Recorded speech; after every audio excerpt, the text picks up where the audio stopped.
Hello and welcome. Tonight, an unconfirmed number of people feared trapped as 7 people are rescued following the collapse of a one-story building used as a warehouse in Minna, the Niger State capital.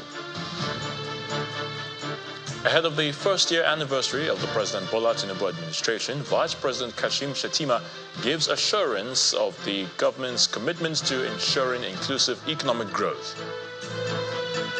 And the Federal High Court Abuja refuses to grant bail to an executive of Binance Holdings Limited, Tigran Gambayan, currently facing trial over money laundering charges. On business news tonight, Nigeria's FX reserves rise further this week by $195 million to $32.64 billion. On sports news tonight, on Alexander Usyk and Tyson Fury face-off. There's a building collapse here, and we immediately reported here to come and inspect what really happened. And as you can see, it's a case of illegal conversion of a structure to warehouse. This structure was never approved, and you can see what is happening. It's a one-story building and quietly being converted to warehouse. So our machines are coming and we're pulling down the structure now, immediately. We're not sure at the moment whether there are people trapped in or not until the machine comes and we start evacuation. They will be able to know whether there are people there or not. The owners of the warehouse are claiming that there's nobody inside, but we need to be sure. By the time our machines come now, we'll be sure whether there's anybody trapped in there or not. Mobilize all the stakeholders to the site, civil defense, urban board, the police, the local vigilante to help us control the place. While the GM of urban board is here, he has invited his engineers to bring a payloader that will dismantle this place. So that we are suspecting, maybe we still have some people trapped inside, but from all indication or from what we heard from people that are inside working before they collapse, they said all of us are already out. We have about 7 people that are injured. They have been taken to the hospital, but no casualty, not dead yet. But we are still suspecting to be sure. We want a pillar to come so that we could be able to clear the debris and see if nobody is still on the ground. Ahead of the first-year anniversary of the President Bola Tinubu administration, Vice President Kashim Shettima has been speaking on the gains so far made by the government. At a one-day dialogue held in Abuja, Vice President Shettima said the president is committed to an inclusive economic growth and increased investment in the nation's youth. At the event, the British and US governments, as well as the European Union and the United Nations Development Project, pledged continued support for Nigeria. Our status correspondent, Emperor Simon, reports. It's less than 2 weeks to the one-year anniversary of President Bola Tinubu's administration, and Vice President Kashim Shettima is here for a dialogue on the gains since the president assumed office on May 29, 2023. The focus of the conversation is on how the government leveraged international cooperation to boost trade, investments and sustainable development in Nigeria. We understand the pivotal role of international cooperation in driving national economic growth, and we continue to facilitate and encourage these partnerships by developing, initiating and implementing strategic policies towards building shared prosperity. Nigeria has historically and currently been and remain an important bilateral partner, multilateral partner and regional partner, and is our belief. And we are one of the few countries of the world who have been very, very consistent. The Need Hope Infrastructure Development Fund, electricity tax, electricity sector reforms, tax and fiscal policy reforms, national minimum wage negotiations. All these are policies and programs that will directly touch and improve the lives of Nigerians. The forum also provides an avenue for foreign partners to reaffirm their support. We fully support the renewed hope agenda. We support the big and bold economic reforms underway. We support both social programs, but also the critical issue of attracting investment and creating jobs from the private sector. We stand ready to engage should Nigeria reconsider its position on the Economic Partnership Agreement with the European Union, an instrument in support of economic diversification and local added value in line with Nigeria's industrial ambitions. Vice President Kashim Shettima tells the gathering that the items in President Tinubu's renewed hope agenda are not mere promises. He highlights some achievements in the area of manufacturing, infrastructure, and youth and women empowerment. Mr. President's intervention in promoting trade include a groundbreaking 75 billion naira investment initiative to revolutionize the manufacturing sector. For the sake of our nation, we have in place the renewed Hub Infrastructure Development Fund to further facilitate effective infrastructure development across the key areas of our economy. So opportunities abound. Let's address the issue of sustained economic growth, inclusive growth, the growth that will reckon with our women. And the President has shown boldly. The Vice President is optimistic that Nigeria will witness more development in the coming years under the current administration. Emperor Simon, Channels Television News. Meanwhile, the President has called for synergy and stronger coordinated action to address economic realities within African nations. According to the statement by the Presidential Special Advisor on Media and Publicity, Ajuri Ngalale, President Bola Tinubu made the call at the State House during the presentation of letters of credence by newly appointed ambassadors to Nigeria. They were the ambassadors from Burundi, the Philippines, and the High Commissioner of Kenya to Nigeria. In separate meetings with each ambassador, President Bola Tinubu emphasized that Nigeria values the warm and brotherly relations with their respective countries and remains a steadfast partner in promoting democratic values and economic opportunities that benefit citizens of all partner nations.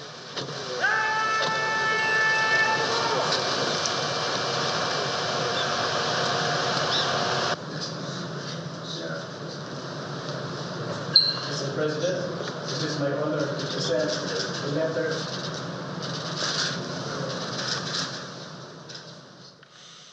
Amid the prevailing political crisis in his home state, the Minister of the Federal Capital Territory, Mr. Nyesom Wike, says he is more committed to carrying out his duties in the FCT rather than being distracted by Rivers politics.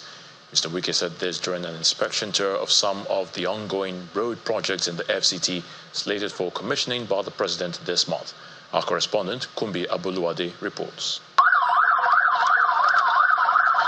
This is the last road inspection tour the Minister of the Federal Capital Territory, Mr. Nyesom Wike, will undertake before May the 29th, when President Bola Tinubu would mark his 1 year in office.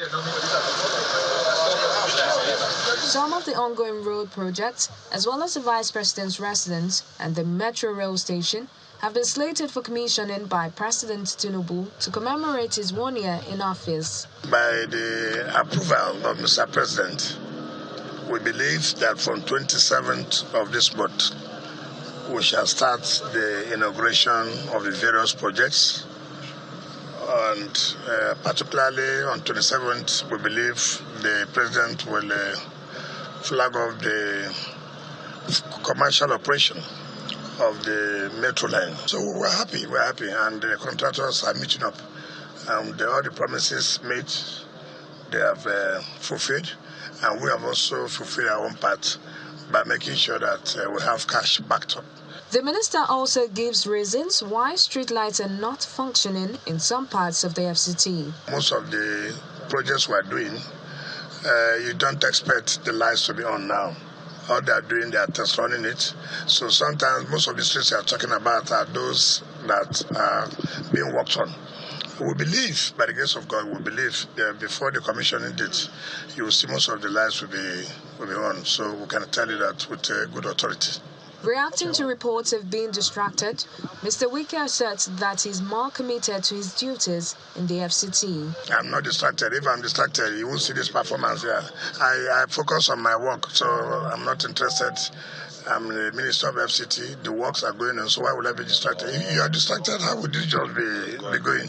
So I don't even think about it at all. The clock is ticking to May 29, 2024, when the President Bola Tinubu would mark his 1 year in office. On the part of the FCT minister, he has given assurances that some of the ongoing road construction projects, as well as the metro station, will be commissioned by the President on the said date. From the nation's capital, Kumbi Aboluade, Channels Television News. To the judiciary, Justice Emeka Nwite of the Federal High Court Abuja has refused to grant bail to an executive of Binance Holdings Limited, Tigran Gambaryan. During today's proceedings, Justice Nwite held that Mr. Gambaryan is likely to jump bail if it's granted to him. Moving an application, counsel to the defendant, Mark Modi, argued that the court had the power to grant bail to the defendant and impose conditions to ensure his presence in court. The prosecution counsel, Ekele Iheanacho, however, opposed the bail application, stating that the defendant was a flight risk.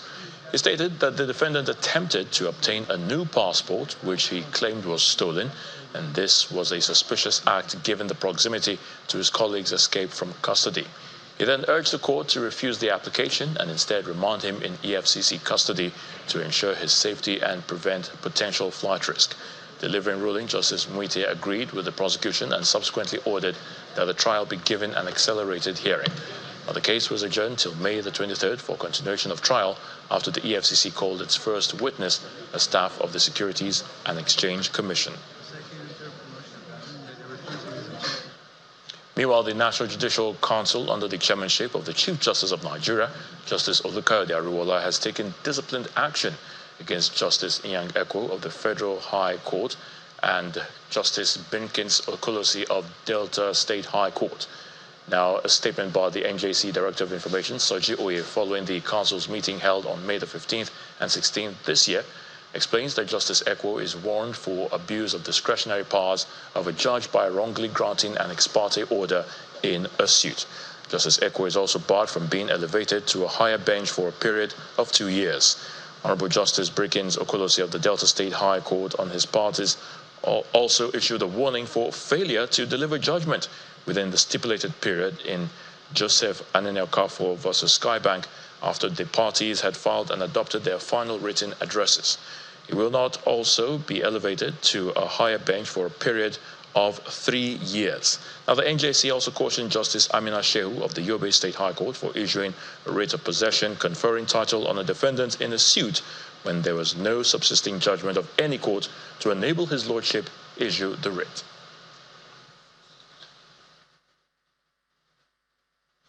In part two, after the break, the Minister of Women Affairs explains her intervention in the proposed plan to marry off some orphan girls in Niger State, and says she is exploring several options to resolve the dispute.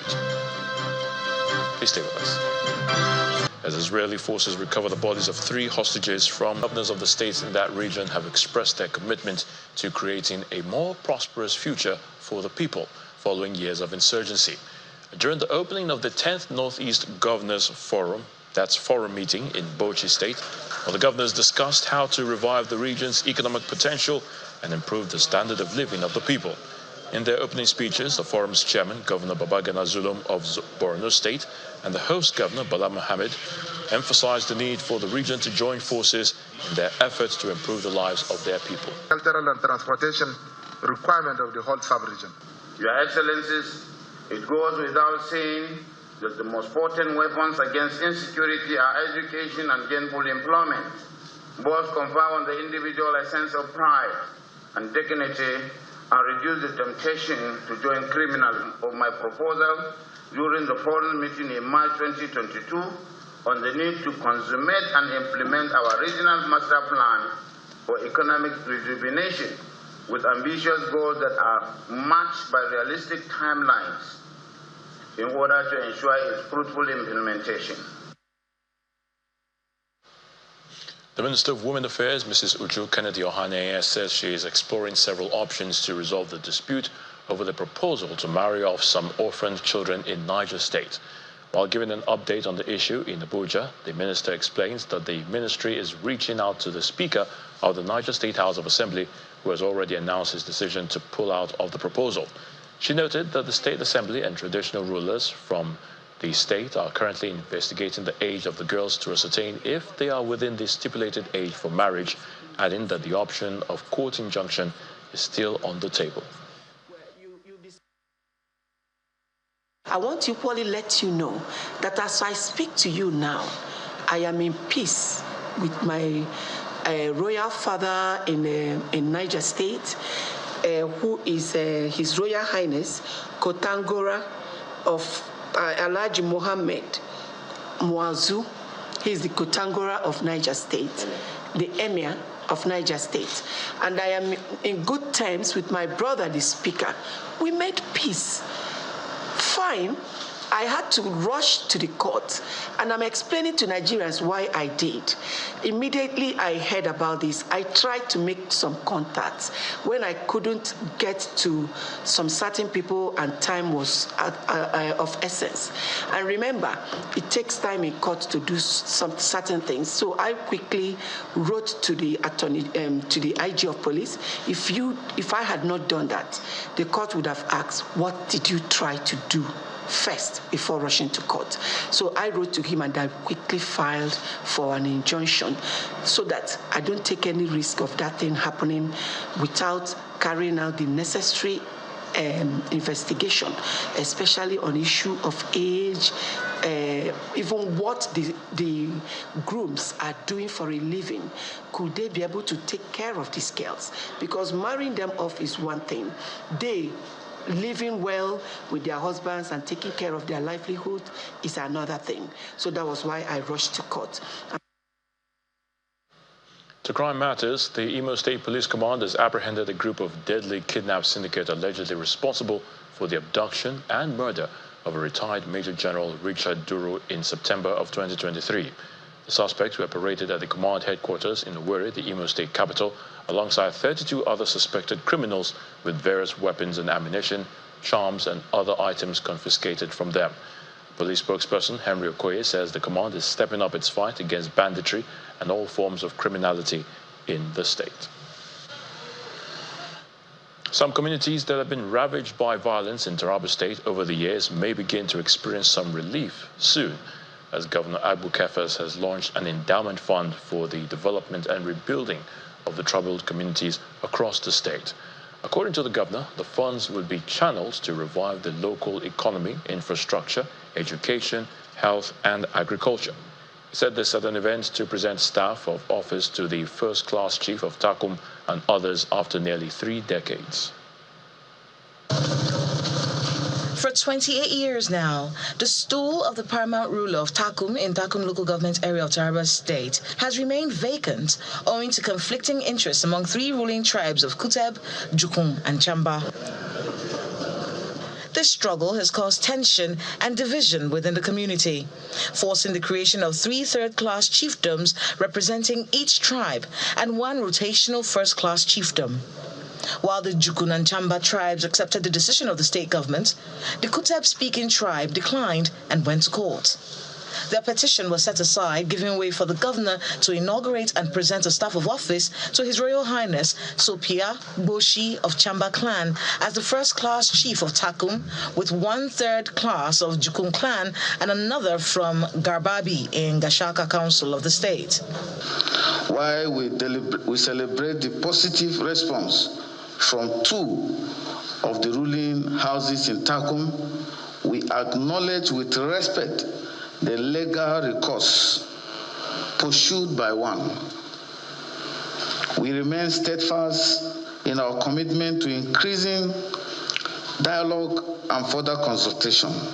The governor also announced the launch of an endowment fund for the development of Takum and other crisis-rocked areas across the state to give them a sense of belonging.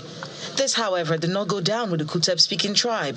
They have vowed to seek legal redress at the appeal and Supreme Courts. Right now, if you feel dissatisfied about any issue, you go to court and seek redress. As the elders are not sleeping, so we work around the clock with our lead counsel to ensure that we move the case to any level. And all other Amidst tight security and cheers, the governor arrived Takum to celebrate the installation of the first-class paramount ruler who gives assurances restoring peace. I know Takum has not known peace after the reign of the last chief, and I know the enormous tax that is eyeing me now. Mr. Kefas promises to uphold the principles of justice and fairness.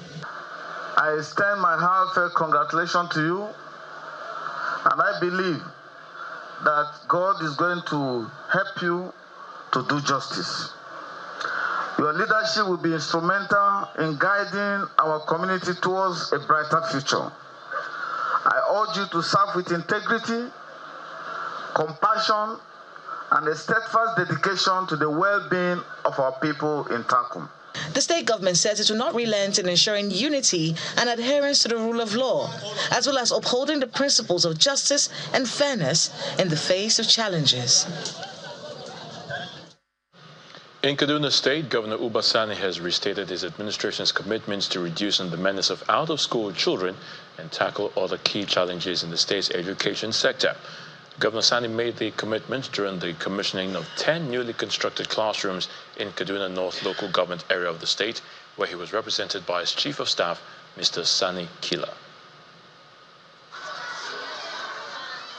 The high rate of out-of-school children in Kaduna, estimated at over 500,000, is a figure that is prompting the state government to make investments in education. The junior secondary school Angwanshanu Agbakba in Kaduna North local government area is one out of the 62 secondary schools that has received a facelift under the present administration. The idea of the construction is to enhance a conducive learning environment. This facility, I'm very optimistic, will increase enrollment of students and reduce the number of out-of-school children.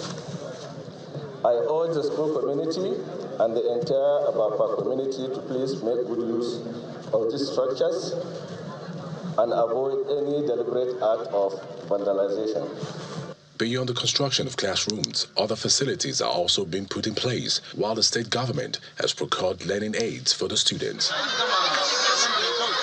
The Chief of Staff to the Governor, Mr. Sani Kila, is representing Governor Uba Sani at the commissioning and explains the reason for the increased investment in education in the state. The construction of the junior secondary school classrooms started 6 months ago, comprising a block of 10 classrooms and a block of 12 toilets. The school is one among the 35 other junior secondary schools and 26 senior secondary schools, making a total of 62 newly constructed secondary schools in the 3 senatorial zones of the state.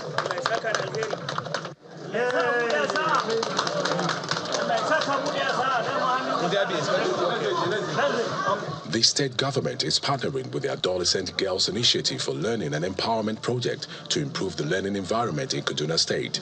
Stakeholders are hoping that this effort will increase school enrollment. I'm very happy because under my coordination, at least the governor represented by the Chief of Staff commissioned the newly constructed junior secondary school in Agbagba. This will go a long way to increase enrollment, provide conducive environment for our girls and even boys to learn, and it will also increase the learning outcome of our students.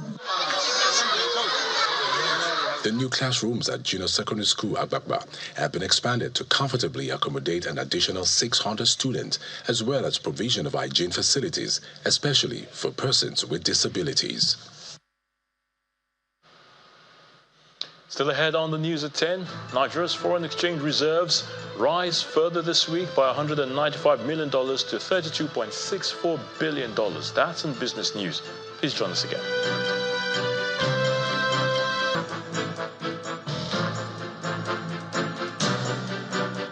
Welcome back. Over now to River State, where Governor Siminalayi Fubara is reaffirming his commitment to transparency and, of course, accountability, saying his administration is now stable to carry out proper governance in the state. Well, Governor Fubara said this during the commissioning of the reconstructed Imowa-Kalabari Road, performed by the former governor of Bayelsa State, Senator Siraki Dixon. Well, the governor, however, cautioned the people of Kalabari against engaging in crude oil theft, noting that the illegal activity deprives both the state and federal governments of funds. The people of Kalabari region of Rivers State are in high spirit as the state government commissions the newly reconstructed access road to the coastal territory. The 15.24-kilometer road now dualized from the Emoha axis of East-West Road to Kalabari Kingdom comprises Degema, Akukutoru, and Asari-Toru local government areas and is hailed as a significant achievement for the people who express their gratitude. By completing this road, you have wiped our tears and saved us from the night smells. May I also inform our beloved and amiable governor that the wonderful people in the 4 local government areas, Amoa, Asari-Toru, Akukutoru, and Degema, are colorfully dressed to appreciate you. It was awarded in February 2023 by the previous administration at a cost of 21.2 billion naira with a financial commitment of 6 billion naira. Senator Seriake Dixon, the special guest at the commissioning, praises Governor Siminalayi Fubara for his dedication and determination to complete the project. Not many people will see this and doubt your commitment and your understanding of the imperatives of development. Your love for our people, your love for Rivers people, and your understanding of the challenges facing your people. Governor Fubara sees the commissioning of the reconstructed road as a reflection of his commitment to improving the coastal Kalabari region. He also promises to execute, according to the original plan, the landmark Trans-Kalabari Road, which aims to connect several communities directly to Port Harcourt through the swamp. This government is a government that is focused. This government is a government that wants the forgotten people to feel the impact of governance. The governor has warned the people of Kalabari against engaging in crude oil theft, which he says deprives both the state and the federal government of crucial funds. It is the issue of bunkering. It's the issue of vandalization of our natural resources. It's the state wealth. It is what we benefit from. It is what gives us the enablement to embark on all these projects. So if we are part of those people that are sabotaging, it is not good for us. The road is then commissioned. To the use by our people, for the use of our people, to the glory of God in Jesus' name. Governor of this great state is commissioned today by me, Henry Seriake Dixon, Senator representing Bayelsa West, former governor of Bayelsa State. Meanwhile, in Akwa Ibom State, Governor Umar Eno has restated his administration's commitment to the development of sound educational foundation for all children of school age in the state. The governor said this while commissioning the CKS Model Primary School, a pilot primary school project in Uyo intended to serve as a model for standard primary schools across the state. Conceived by the Umar Eno administration, facilities and personnel to make learning and teaching attractive to pupils and teachers at the very basic level. The chairman of Uyo local government area, Dr. Umedimo Udo, welcomed the governor and his entourage to the commissioning.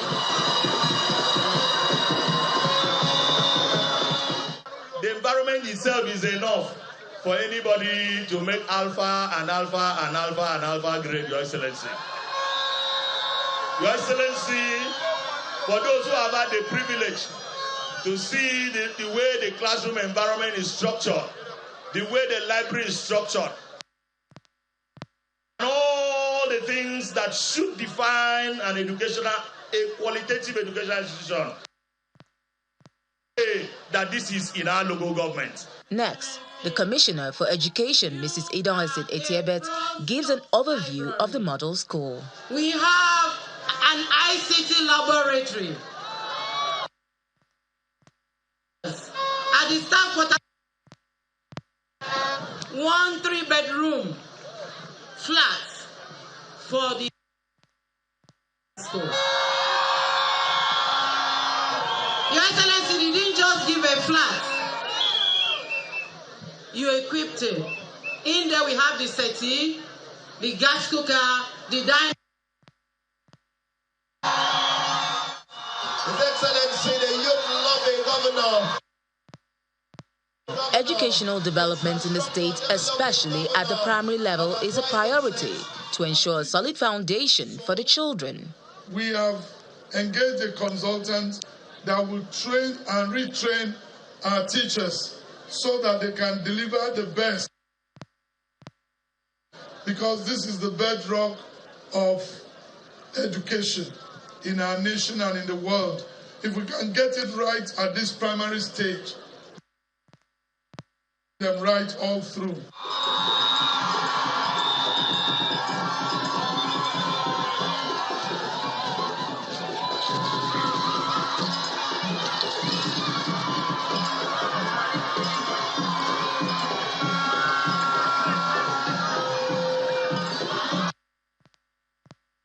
Model School is part of activities lined up to mark the first anniversary of the Governor Eno administration in the state.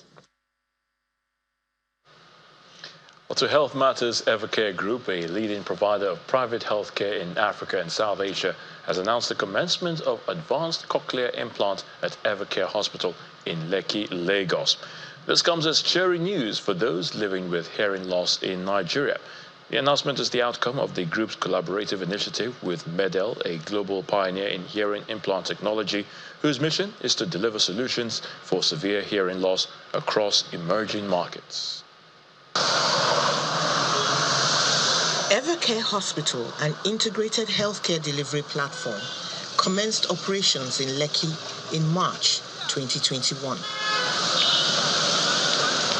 10 weeks after a collaboration was initiated between Evercare Group and Medel Technologies to provide advanced hearing care services for people living with mild to profound hearing loss, cochlear implant surgery was carried out for the first time at Evercare Hospital in Lekki. A video shown to media representatives and industry players is about the testimonies of the parents of 3 children who successfully underwent 6 cochlear implants. Expecting them to, of course, learn language, communicate, be able to interact. The surgeries were successfully done by a multidisciplinary team led by Professor Marco Mandala, ENT surgeon from Italy. All the electrodes were perfectly functioning, so it was really a big success, and that's not due to me, but that's due to all the people that worked and the real professionals, and I really think that's a really wonderful group, and I was just a little help. Not all about the surgery, it's a lifelong program which will involve the audiologists, monitor the hearing, activate the hearing implant, deal with any issues with the hearing implant, and the speech therapist, especially for those who have never heard anything. The commencement of cochlear implant surgeries represents a crucial step forward in this collaborative initiative. It's been done for the first time in our hospital, and there's not many of these surgeries that have happened in. Partnering even with the government, we are partnering with companies like Medel, and this allows us to bring that price point down so it is affordable for the masses. We produce, develop and provide the implants, and we support Evercare in establishing the program from scratch. So we support the building of a multidisciplinary team, providing affordable and accessible access to technologies, and of course also investing into capacities and training. By leveraging international expertise and a shared vision for inclusive healthcare, Evercare Group and Medel aim to create a legacy that transcends borders and brings the gift of hearing to those in need across Nigeria. In other company news, Selbas Oil and Gas has completed work on a mega filling station on the Nnamdi Azikiwe Expressway in Bora in Abuja. Now, the company says this its contribution to the efforts to end fuel scarcity by improving the distribution of petroleum products in the nation's capital and supporting the nation's energy security and economic growth. The facility has an impressive holding capacity of 1.6 million liters and is equipped with 80 pump nozzles. Selbas Oil and Gas is a top energy company in Nigeria, boasting 82 regular petrol stations and 5 mega stations nationwide. With a robust oil and gas logistics capability in both marine and trucking, the company has completed its 18 nozzle mega station with substantial storage volume of 1.6 million liters and increased number of dispensing points that has the capacity to eliminate long queues through continuous product supply. The chief operating officer of the company highlights the motivation behind its efforts. The idea and reasons behind this mega station is to, first of all, assist the government in providing employment. Secondly, to also make it easy for NNPCL in the distribution of refined products. Then, thirdly, if you look at the mega station, it has 1.6 million liters storage and 80 nozzles, which is equivalent to 14 standard stations. So if this mega station was actually in operations 2 weeks ago, there wouldn't have been those harassing long queues, because we have the capacity to fuel up to 5,000 cars. The company is pledging to do more. With the logistics capacity that we have in both marine and trucking, and the unrelenting support that we are getting product supply from NNPCL back to back, we are poised to always have product in the station. The new mega station is expected to serve as a model for sustainable and efficient fuel distribution, setting a benchmark for the industry.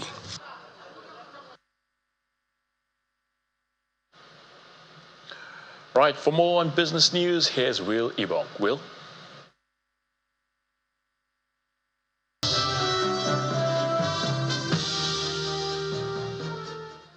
Thank you, Ayotunde. Nigeria's FX reserves has increased further this week as it climbed by $195.01 million to $32.64 billion, and that's according to data from the central bank as of May the 16th. Also, market liquidity improved, driven by increased FX supply from the CBN to banks and mildly rekindled interest from foreign portfolio investors, FPIs. FX liquidity is expected to improve, supported by inflows from FPIs, even as the CBN sustains their intermittent interventions. Meanwhile, analysts believe that market liquidity may be insufficient to trigger a significant appreciation in the naira. Now, the Nigerian Communications Commission, NCC, has temporarily suspended issuing new licenses for mobile virtual network operators, MVNOs, interconnect exchanges, and value-added service aggregators. This suspension, effective May the 17th, was made known in a statement by NCC's Director of Public Affairs, Mr. Ruben Moka. The NCC states that the suspension aims to review market saturation and competition. An MVO is a company that sells mobile services under its brand name using a licensed mobile operators network without owning a mobile spectrum license, and there are currently at least 25 MVNOs in Nigeria. The domestic stock market closed the final trading day in negative territory on mild profit taken by investors. Inijon Mekwa tells us more.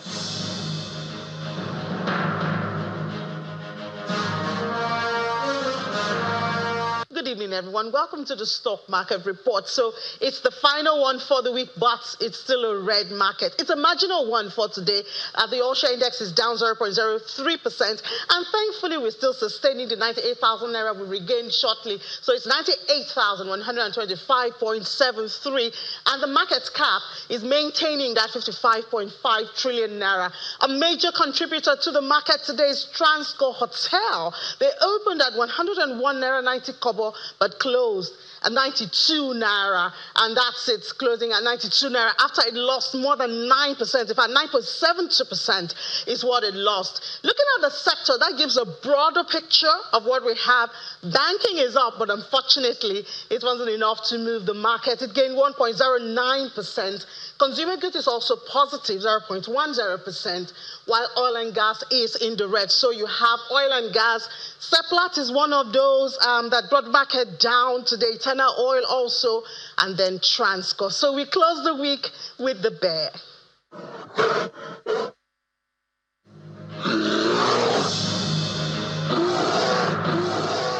And that's a wrap on business news. It's back to Ayotunde for the rest of the news at 10.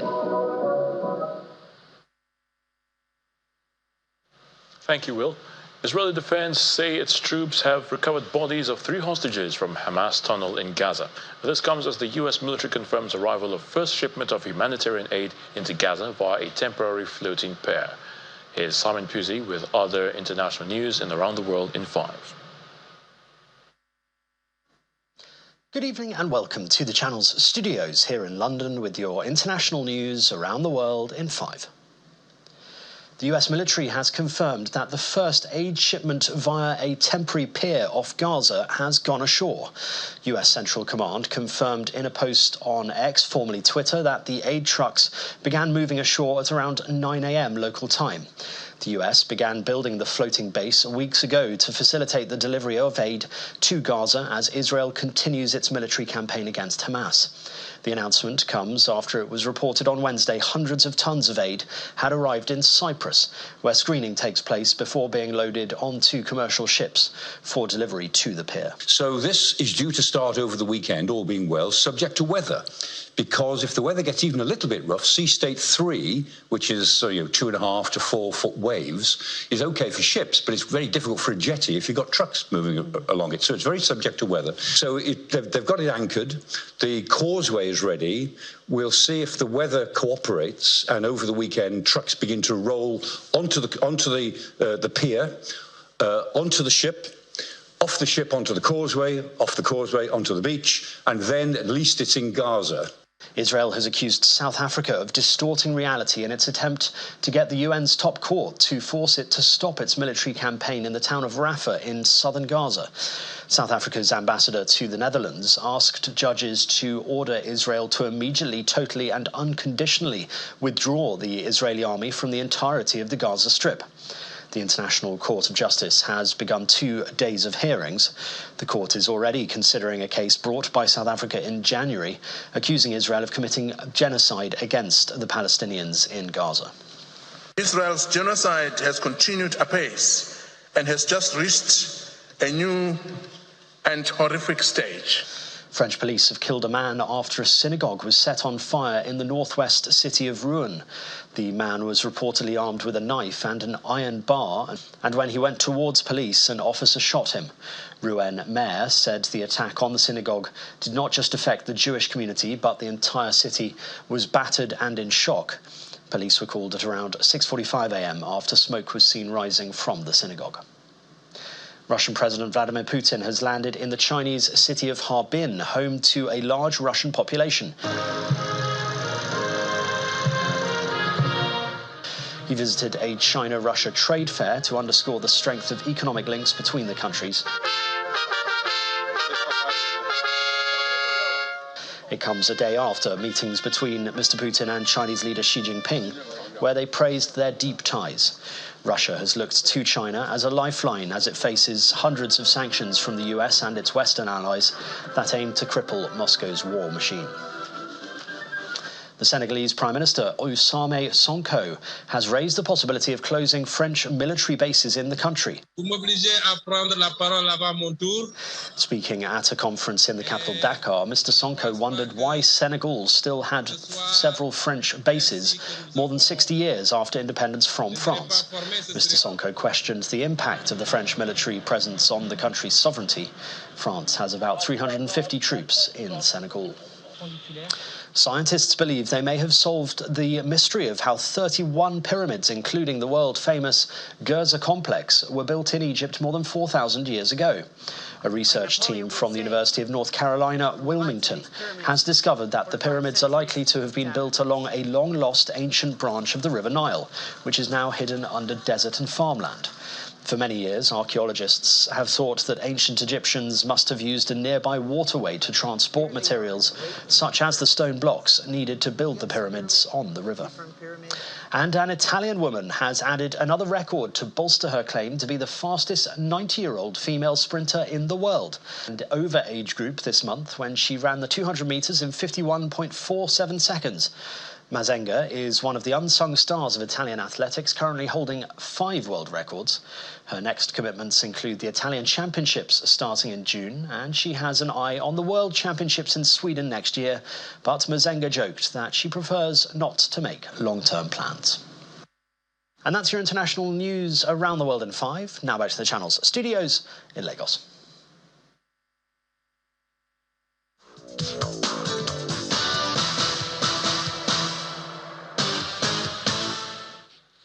Thank you, Simon. Welcome to Sports News. Tyson Fury will meet Alexander Usyk in a huge, undisputed heavyweight title clash on Saturday night in Riyadh, Saudi Arabia. The two stars will put their unbeaten records on the line in what is said to be one of the biggest fights of the decade. Whoever comes out victorious will become the first undisputed heavyweight champion in the 4-belt era.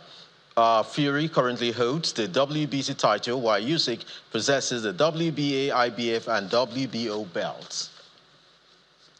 Manchester City manager Pep Guardiola has said that he does not expect the champions to have it easy against West Ham United.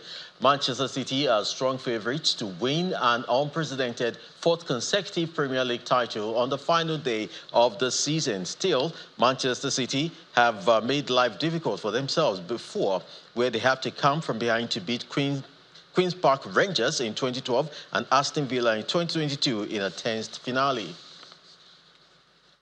And meanwhile, Arsenal boss Mikel Arteta is very optimistic about a positive outcome on Sunday, displaying his confidence in West Ham United to get a result at Etihad. Arteta made reference to the fact that a replica of the Premier League trophy will be inside the Emirates Stadium to be brought out if the Gunners edge Manchester City to the title. He believes that that can act as a sign that Arsenal can get the job done against Everton. And the Serie A side, Juventus has sacked head coach Massimiliano Allegri after exploding with anger during his team's midweek Italian Cup triumph. Juventus said Allegri's action in and around the Italian Cup final were not compatible with their values.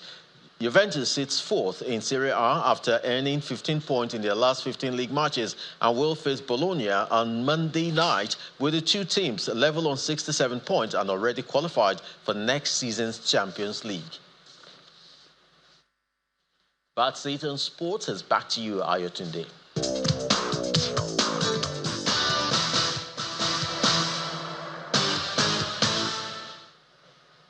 Thank you so much, Chris. And the main news again.